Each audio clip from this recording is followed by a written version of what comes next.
Akkam jirtu kabajamtoota daawwattoota Prime Media sagantaan haala yeroo jalqabeetti jira. Sagantaan keenya har'a dhimma raafama siyaasaa Suudaanii fi dhiibbaa naannoo gaanfa Afrikaa irratti taasisuu ni ilaalla.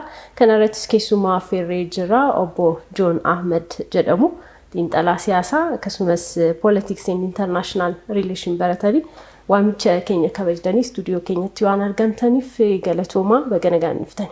Isinis galatoomaa waan affeertaniif. Tole. Egaa akkuma beekamu tibbana Sudaan keessatti fonqolchi mootummaa gaggeeffame biyyattii wanti kana dura eegamaa ture osoo hin milkaa'in hafeeti jira. Amma Sudaan keessatti raafamni siyaasaa mudate gaanfa Afrikaatti dhiibbaa akkamii fiduu danda'a kan jedhurraa haa eegallu. Galatoomi egaa fonqolchi mootummaa hedduu kana Sudaan keessatti raawwate ni eegama ture expectedidha hanga tokko akka xiinxala siyaasaa tokkotti jechuudha. Maaliifi transitional governmentiin constitutional ta'ee aangoo waggaa 3 booda gara siviilitti guutummaa guutuutti electioniidhaan akka dabarsanudha. Hirri mootummaa jiraa sun kan ibsu. Adeemsa kana keessatti qaamni militarii sana council of military sana hogganu humna guddaa qaba jechuudha. Jaruma gidduutti raayyaa ittisa biyyaa kan hogganuu fi humna addaa yookaan milishaa kan hogganus qaamota lama turan. Abdul Fattah al-Burhaan yaa council of ministry hoggana militarii sana hoggana jechuudha. Mana marii hundaa'e sana keessattis aangoo olaanaa qabanis. Tokko heemeetiin naan immoo jira jeneraali kan biraa. Kan humna milishaa fi humna addaa kan hogganu. Amma jara gidduutti sal tokko humna kee diigiitii militariitti makuu jedhanii jara gidduuttis gaappiin ni jira ture. Qaamni siivilii kun immoo kan Abdallaa Hamdookiin hogganamu qaamolee siyaasa fedhii adda addaa qaban kan of keessatti hammatedha. Garuu dhiibbaa alaatu jira. Dhiibbaan alaa sun mootummaa Suudaanii jaraan hogganamu humna uumuu barbaadantu jiru jechuudha. Humna uumuu barbaadan kana keessatti immoo irra caalaa humnoota kanaaf fedhii kan agarsiisu qaama militarii sana waan ta'eef qaamni militarii fonqolcha mootummaatti deemuu danda'ee jira jechuudha. Biyyootuma gaanfa Afrikaa kana keessatti poolisii biyya keenyarraa ka'a wanti hundi poolisii biyya keenyarraa ka'een dubbadha gaafan jedhu. Nuyiif prioritiin poolisii biyya alaa keenyaa biyyoota ollaati. Kan duriirra fooyya'e jechuudha. Biyyoota ollaatiin nageenyi biyya ollaa yoo kabajame nageenyi Itoophiyaa kabajame nageenyi gaanfa Afrikaa kabajame. Gaanfa Afrikaa geopolitiksiin biyya stable hin taanedha hanga yoonaa. Stable hin taane hin tasgabboofne. Tasgabbii dhabuu isheetiif immoo jeeqamuu biyyoota dhuunfaatu walitti da'amee jeequmsa gaanfa Afrikaa kanaaf laataa jechuudha. Waraanni Suudaaniin keessa South Suudaanii fi North Suudaanii gidduutti successionist South Suudaaniitiin gaggeeffamaa ture gaanfa Afrikaa irraa seeraa. Soomaaliyaan mootummaa mataa ishee dhabuun ishee safaraan akkas hoogganamuun ishee deebi'ee dhiibbaa gaanfa Afrikaa kanatti uumeera jechuudha. Internaalii dhimmi siyaasa Itoophiyaas tasgabbii dhabaa deemuunsaa dhiibbaan qaamota alaa keessa jiraatus gaanfa Afrikaa kana akka stable hin taane godheera waan ta'eef gaanfa Afrikaa kun stable haa ta'u yoo jedhamee barbaadame biyyoonni gaanfa Afrikaa keessa jiran hundi jiraatu keessootti tasgabbii qabaachuu qabu jechuudha. Yoo tasgabbii dhabanoo akkamiin gaanfa Afrikaa jeeqa? Yoo jettee ilaalte Soomaaliyaan amantii tokko qabu. Afaan tokko dubbatu saba tokko jarri. Garuu wanta amma Soomaaliyaa qoqqoodamee gosa gosaan bulu hin jiru jechuudha. Maaliif strong governmentii tokko yoo dhabdee mootummaa cimaa seentariidhaa hogganu tokko dhabdee maaliif wanti suni saaxile jechuudha. Alqaayidaan, ISIS, Al-Shabaab humnoonni diina Itoophiyaa, humnoonni diina Keeniyaa achitti walii oomishuu jalqaban jechuudha. Wal oomishanii ituun jaallatiin achi nageenyi dhabamuudhaan qaawwa sanatti fayyadamee kun dhalate jechuudha. Lammaffaa buqqaatonni yookaan godaantonni bal'inaan Itoophiyaan amma sadarkaa tokkoffaa irratti jirti buqqaatota simachuudhaan. Buqqaatota eenyuuti kan isheen simatti kun kan South Suudaanii kanuma Soomaaliyaa kan Eertiraa fa'i. Kanaaf siyaasa keenya irratti dhiibbaa guddaa uumaa deemaa jechuudha. Deebi'ee amma Suudaaniin keessatti wanti uumame kun gara laayinii isaatti hin deebinee tokko nuti mannaara buqqaatota simachuu ta'uu deemnaa jechuudha. Qaamonni Itoophiyaa jeequu barbaadan biyya mootummaan qabne keessatti kaambii barbaadan uumanii baandaawwan Itoophiyaa kana leenjisanii maal godhanii akka barbaadan Itoophiyaa kanas jeequu danda'u akka biyya keenyaatti illee.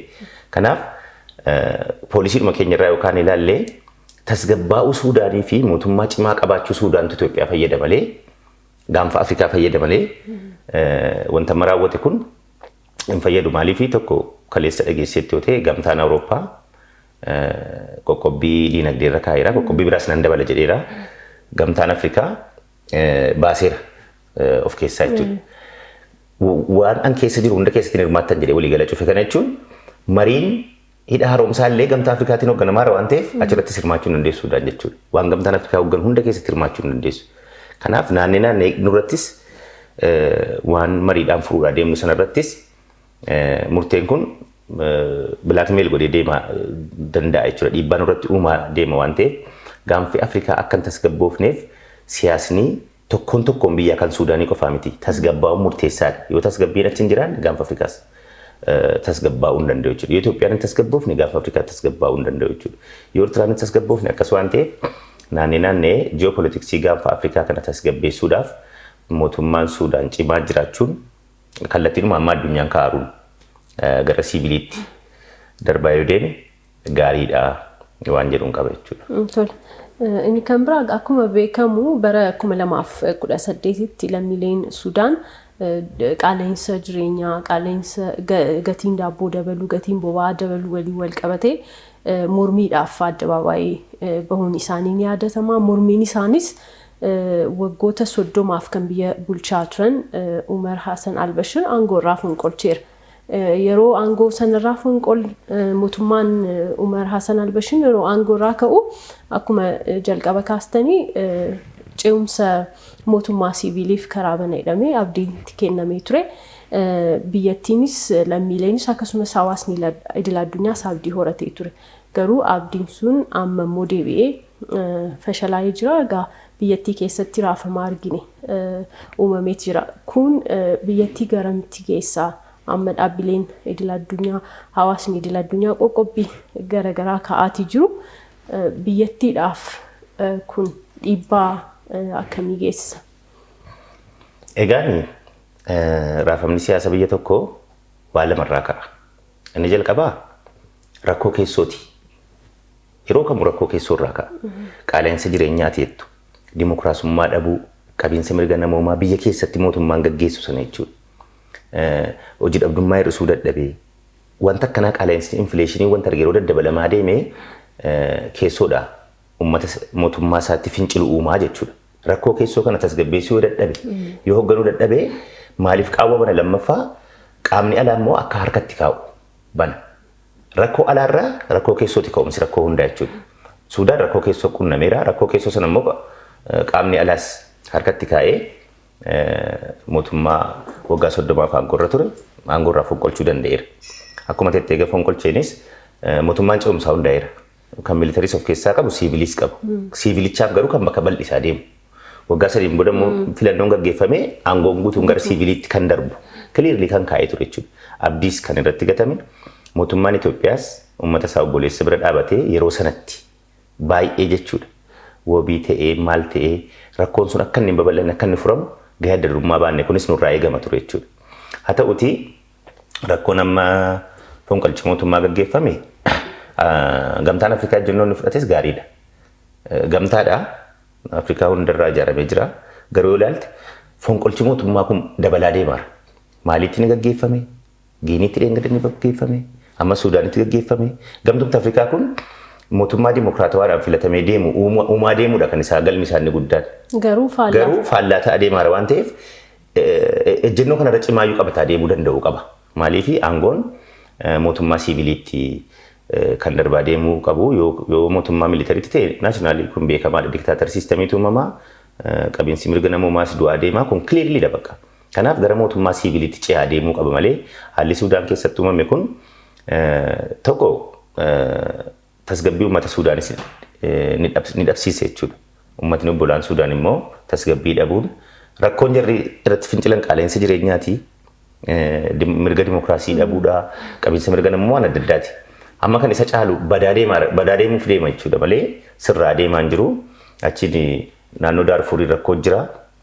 rakkoon hin furamne hedduu jiru jechuudha baha Afrikaa kana keessa. Kanaaf rakkoo sana hunda akka beenzilii ol kaasee rakkocha hammeessaa deema malee rakkocha hin furu.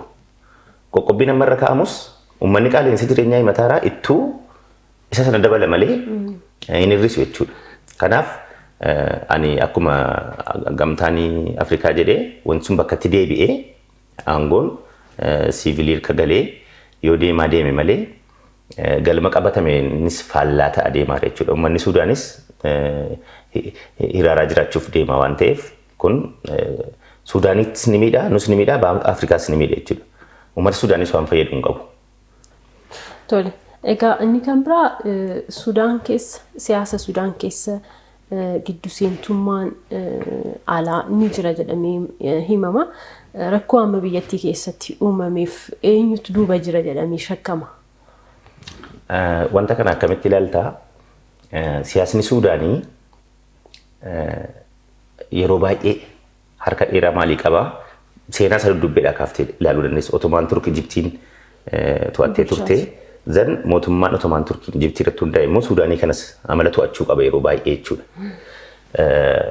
Isa bira darbee fakkeenya yeroo hedduu bara 1875 Ismaa'eel Paashaa mootiin jedhamu kan Ijipt Itoophiyaa weeraruudhaaf yaalee ture waggaa 100 dura jechuudha. Garuu Sudaanii keessa Sudaanii to'atee humna achi horatee keetiyyuu deebi'ee gara gundeetiif gurraadhaan weeraruu hedee mo'atamee ture. Akkuma yeroo ammaa kana mootummaan Sudaan keessatti 75 fi 76 Battle of Gurraa inda gundeet yeroo gaggeeffamu mootummaan Sudaan akkuma kana dadhabaa waan ta'eef mootummaan naannoo Ijipti sun irratti murteessuu danda'ee humna achi horatee maal to'atee naannoo sana eega to'atee immoo Itoophiyaa to'achuudhaan dhufee immoo injifatame. Yeroo injifatamu sana sabni fakkeenya 75 mo'atamee gaafa 76 ammoo lammaffaa dallanee uummata ijaarratee dhufu wataadara 15,000 olii ijaarratee dhufe. Wataadara 15,000 sana eenyuun leenjisee fi Ameerikaa fi Awurooppaa turan yeroo sanas. Suma Itoophiyaa weeraruu dhufu san Ameerikaa fi Awurooppaatu leenjisaniif garuu yaa'u dhumanii wataadara 15,000 guutuun isaaniiyyuu inni sun immoo deebi'ee manni Ijipti akka inni Ismaa'eel Paashaatti fincilu godhe. Qaawwi kun maaliifan kaasee Suudaanii keessatti strong governmentiin ofiin hoogganamu dhabamuunsaa asirratti dhiibbaa nutti uumaa deeme jechuudha. Kanaaf amma kan Sudaan yoo ilaaltee rakkoo keessoo uumame kallattii lamaan dhaamsita. Short term strategy dha kun. Tokko qaala'insi jireenyaa productivity dabaltee input substitution gootee maal gooteetiyyuu macro economic stability uumtee qaala'insi jireenyaa furaa deemte jechuudha. Tokko isa kana. Rakkoo dimokiraasummaa maal hiikta institutionalize gooteetiyyuu democratize godhaa constitutional godhaa tu hiikta. Yoo gara lacha dadhabde garuu maal gootaa diina alaa uumta uummata biratti. Fakkeenya Itoophiyaa weerarta jechuudha. Weerartee kaatee uummanni kunoo weeraramnee irra jettee akka inni ajandaa isaa bira hunda dagatee si wajjin hiriiruu yaalta. Qaamni miilitarii Suudaan kana ture kan inni yaalaa ture.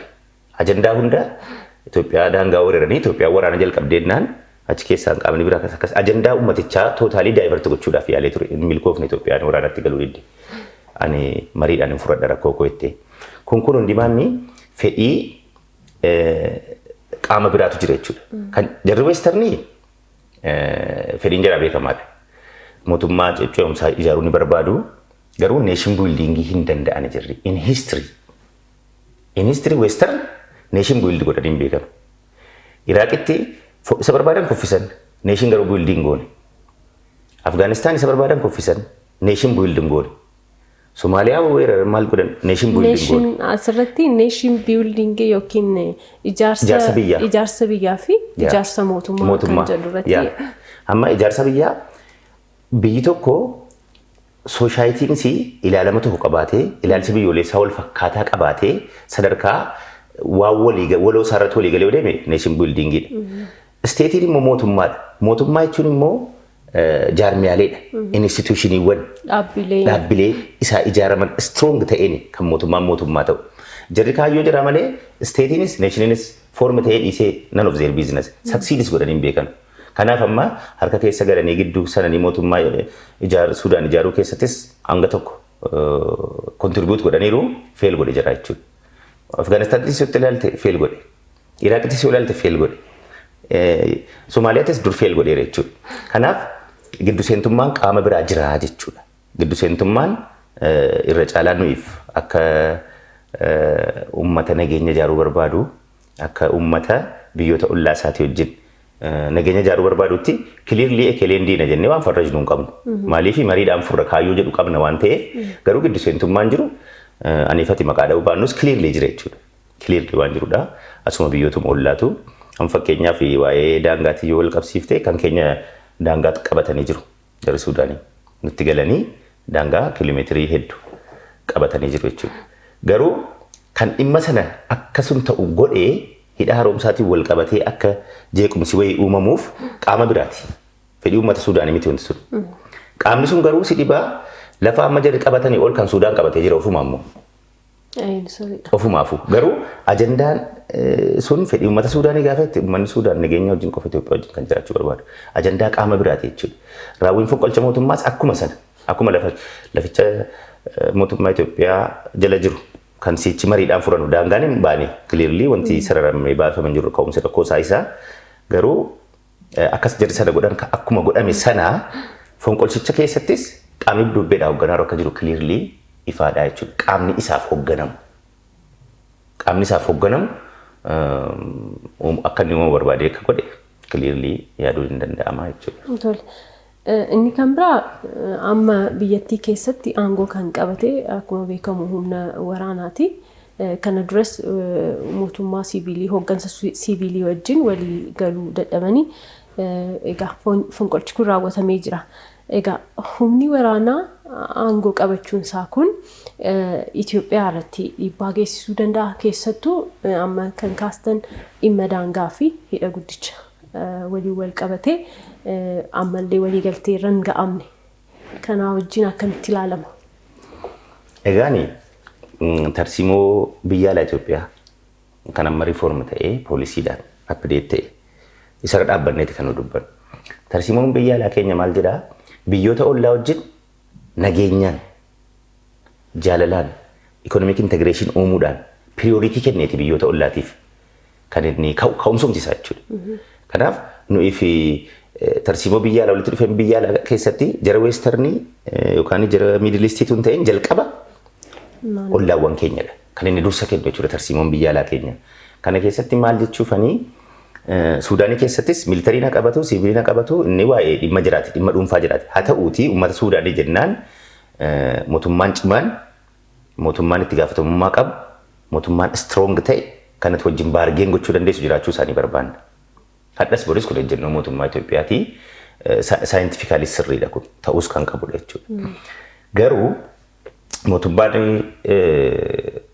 amma akkuma kaaftee raayyaa ittisa biyyaatiin to'atamuunsaa yookaan qaama miilitarii kanaan aangoon qabamuunsaa tokko hidha haaromsaatiin wal qabatee hidhi haaromsaa Suudaaniif faayidaa malee dhiibbaa akka hin qabne every politician ni beeku. Hanga dhumaatti ni beeku jechuudha. Qoodiinsa bishaanii keessaayis yoo ilaalte parsantii xiqqoodha kan Suudaanii fudhattu. Siluma agriimantii bara agriimantii 55 isaan duraatis yeroo lamadha agriimantiin kan gaggeeffame lachuu keessatti qooddaa bishaanii keessaa ga'een Suudaan qabdu xiqqoodha. Xiqqaadha. Kan amma hidha haaromsaa keessatti wanti hojjetamu jararraa lolaa ittisuu, jararraa dhiibbaa qannasuu, hidha jarri qaban adda addaa keessatti akka daltaan hin guunne gochuu faayidaa qaba malee Suudaaniif dhiibbaa akka hin qabne ministeerri irrigeeshinii jara yeroo darbiyyuu kiliirlii kaasaa ture jechuudha. Dhiibbaa waa tokko nuuf hin qabu jedhee. Garuu maanni ajandaa qaama kana propaageet gochuu barbaadee jira. Itti fayyadamuu barbaadee jira. Innis tasgabbii biyya isaa keessaa uumuudhaaf malee akka dhiibbaa irratti hin qabne ni beeka. Biyyoonni yaa'a gadi jechuudha. Biyyoonni yaa'a gadi lama Suudaanii fi Ijiptii akka dhiibbaa jalatti hin qabne ni beeku. Garuu ajandaa kana akka kootti akka xiinxala tokkootti jechuudha. Rakkoo keessoo biyya jiraa ajandaa kana irratti maxxansanii uummanni akka inni ajandaa kanatti fookas gochuudhaaf itti fayyadamu. Yoo ilaalte Ijipt bara 2017 kaasee hanga kaleessaatti labsii yeroo muddamaatiin bulaa turte. Kaleessa reef ka'e labsii yeroo muddamaa. Waggaa kana arfan keessa hidhamtoota dargaggoota 60,000 jiru amaneedha. Ijiptuma keessa jechuudha. Ajandaa internaalii jiru kana dhimma Abbaay wal qabsiisanii fookus godhee ajandaa siyaasaa akka innas garagalchuu barbaadu hawaasni jechuudha. Dhimma kan biraa akka inni internaalii hin gaggeessine. Kanaaf immoo Suudaanii akka meeshaatti fayyadamu. Kiliirli wanti mul'atu Suudaan hanga yeroo dhiyootti Umar al-Bashir isaan gorra jiraate kan hubannoo guutuu qabu nu deeggaraas turan. Ammas hidhaa haaromsaa jiraaf akka dhiibbaa hin qabne beekamaadha jechuudha. Garuu humna dhimma kana ajandaa itti godhee fayyadamuu barbaadutu jira waan ta'eef humna kanaaf immoo siviilii yoo hundaa'e mootummaan siviiliin cimaa yoo hundaa'e gaariidha. Wajjin baargeen goota. Sovereign. Amma mootummaan koopideetaadhaan aangoo qabate it's not legitimate government. Legitimate miti bakka. Seera qabeessa miti. Yes, seera qabeessa miti. Seera qabeessa humnaan taane wajjin immoo agriimantii natti gaggeessitus walii galtee natti gootus wabii hin qabu. Amma mootummaa Itoophiyaa filannoo deengaddaatiin legitimate ta'eera deengadda. Bakka. Bu'uura seeraaf heeraa godhateera. Mootummaa legitimate ta'e qabna amma nuti. Jarri filannoo gaggeessanii hanga mootummaa hundeessanutti mootummaan jara legitimate miti. Haa ta'u iyyuu malee qaamolee siviilii wajjin yoo waliin dubbatte gaariidha maal jedha saayinsiin walitti dhufeenya addunyaa qaamni dimokiraatawaa ta'e tokkoo fi jedha qaamni dimokiraatawaa ta'e kan biraa waraanatti hin galanuu jedha sadarkaa biyyatti bira biyyi dimokiraatawaan tokkoof biyyi dimokiraatawaan biraa dubbii jara mariidhaan fixu waan ta'eef waraanatti hin galanuu jedha biyyi dimokiraatawaan tokkoof immoo biyyi militariin hoogganamtu yookaan biyyi sirna dimokiraasii hin qabneen hoogganamtu carraa waraanatti galuu jira guddaadha jedha. Because in amana munni military sun democracy clear principle dan hoogganam qaamni sun ajandaa haydan ta'e gaggeeffata military da waan ta'eef jechuudha it's not a democratic institutional waan ta'eef carraa waraanatti galuu jira guddaadha jedha kana waan ta'eef garuu saayinsiin kun yeroo hunda hojjetaa miti ejjennoo mootummaa keenyaa tisi wajjiniin kan deemu waan ta'eef nuuf tu mootummaan cimaan dimokiraatawaa ta'e kan uummata Suudaanii bakka bu'u fedhii uummata Suudaanii keessummeessu kan dhiibbaa alaatiin hin hoogganamne yoo hundaa'e nutti tola. Walitti dhufeenyi uummattoota lachanis waggaa dhibboota baay'ee tureef kana deeggarra jechuudha. Amma fakkeenyaaf dhaabbileen garaagaraa crisis group kan jedhamuu fi qaamoleen biroos fonqolcha mootummaa Egypt keessatti bara 2013 raawwatame wajjin kan wal qabsiisan jiru. Fonqolchi mootummaa Egypt keessatti bara 2013 gaggeeffame yeroo sana kan amma pirezidaantii biyyattii kan ta'an Abdul Fattah al-Sisiin hoogganaa waraanaa turanii amma egaa biyyattiitti aangoo qabataniiru. Haala kana kan wal qabsiisan jiru. Kana akkamitti ilaaltu? Kan Sudaan keessa. Yaa kan Sudaaniitiif kan Egypt yoo walitti fiddee ilaalte meentaalitii wanti kun hoogganamuuni meentaalitii jara Egypt ta'a jedhameetu yaadama. Akkamitti amma bara 2013 gaafa Hosni Mubaarak aangoo irraa ka'u qaama siviiliiti kan hooggane whatever the thing. Prime Minister filatanii maal jedhanii filannoo gaggeessanii Muslim Brotherhood aangoo fudhatee achirratti gaa waa'ee nama pirezidaantii Egypt ammaa dhufu. Yeroo sana Ameerikaan maal jettee Muslim Brotherhood extremistii jettee waan yaadduuf filannoo biyyattii keessa parsantii 30 qofaa dorgomuu jette. Akka inni aangoo mootummaa tootaaliin to'anneef jechuudha. Parsantii 30 qofaa dorgomu Muslim Brotherhood paartiin jennaani Abdul Fattah al-Sisi humna waraanaa keessatti nama murteessaa waan ta'eef Ameerikaa maaltu dhibee parsantii 100 dorgomuu jedhee deeggaree jechuudha. Zana aangoo qabatan jechuudha.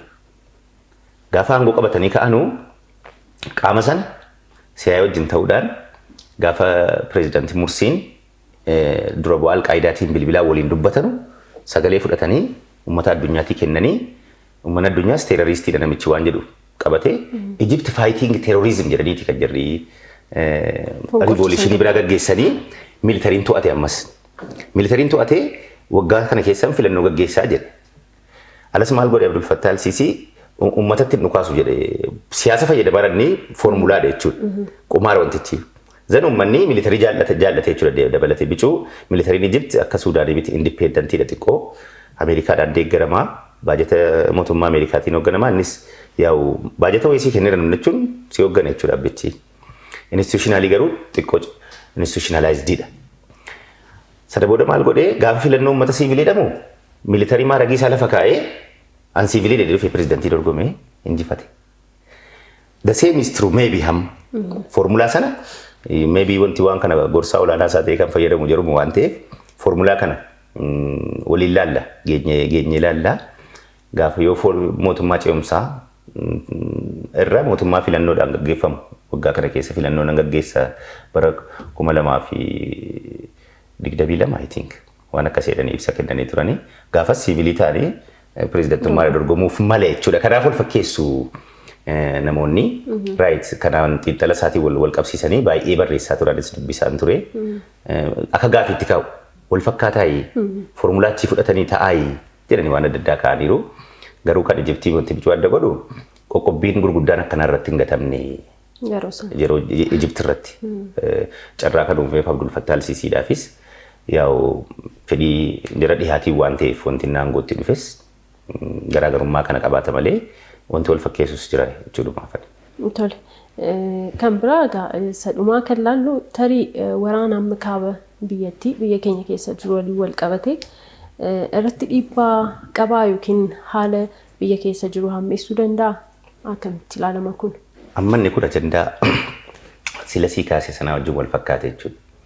Sudaan keessatti jeequmsi jira taanaan, mootummaan cimaan hin jiru taanaan, tasgabbiin hin jiru taanaan, daayireektirii Itoophiyaa irratti dhiibbaa qaba. Dhiibbaa akkamii qaban siin jedhee tokkoffaa bakka walitti qabamaa buqqaatota Sudaan taanatu kaambii rifiujiin bal'inaan as dhangala'aa jechuudha. Biyyatti dhiyaatee jiru nuyi waan ta'eef asii walitti bu'iinsi keessoo yeroo uumame mootummaan dhabamee anaarkiin uumamu anaarkii jechuun alseerummaan yeroo inni humna baasu anaarkii alseerummaa kan humna militariitiin hin to'attu. Sooshaal meentaalitii nageenya barbaaduu qofa kanatti balleessitu waan ta'eef tokkos akkas taana jechuudha. Lammaffaa diinonni Itoophiyaa jeequudhaa barbaadanu biyya mootummaa cimaa hin qabne keessatti humna leenjisuu danda'u. Baandaa Itoophiyaa leenjisuu danda'u. Ammumayyuu gareen saamrii jedhamu jira. Buqqaatota keessatti argamuudha kan anis atis beeknu buqqaatota jechuun jaarsa, jaartii, daa'imman, haadholiidha malee dargaggoon buqqee waraanatti feegala malee dargaggoon hin beeknu kan. Kan jira saamrii wanta adda godhu kumni 50 manatti buqqee galle sun dargaggoodha. Kuma 50 keessaa hin jiru amma kaambii keessa namni. Maal godhaaranii? Mootummaadhuma Suudaantu qaama biraatiin deeggaramee qaamni biyya keenya nageenya si hin barbaanne jira waan ta'eef leenjisanii indikeetariin immoo mul'ateera. Gara humaraatiin galuudhaaf jedhanii rukutamanii qabamaniiru. Gara Beenishaanguliin jeequmsa uumuudhaaf rukutamanii qabamaniiru. Kun hundimaanni bakka mannahariyaa bakka oomishaa diinota Itoophiyaa itti leenjifaman ta'uuf deeme jechuudha yoo tasgabbii hin qabaanneef. Waraana biyya gara kaabaa gaggeeffamaa jiruufis akkuma nammasii kaasedha. Buqqaatota achi jiran leenjisanii militarii godhanii deebisanii nutti erguu danda'u jechuudha. Wanta akkanaatiin dhiibbaa ni qaba.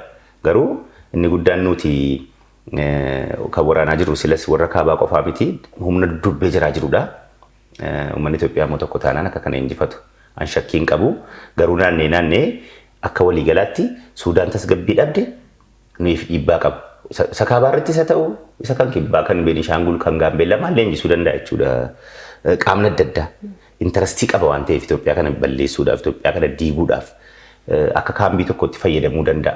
Mootummaan sovereen ta'e cimaa yoo jiraate garuu intarnaashinaal loowiidhaan himachuu ni dandeessa. Namoota biyyoota koo jeeqaaran oomishaaranii jettee. Somaaliyaan amma eenyuun himatta?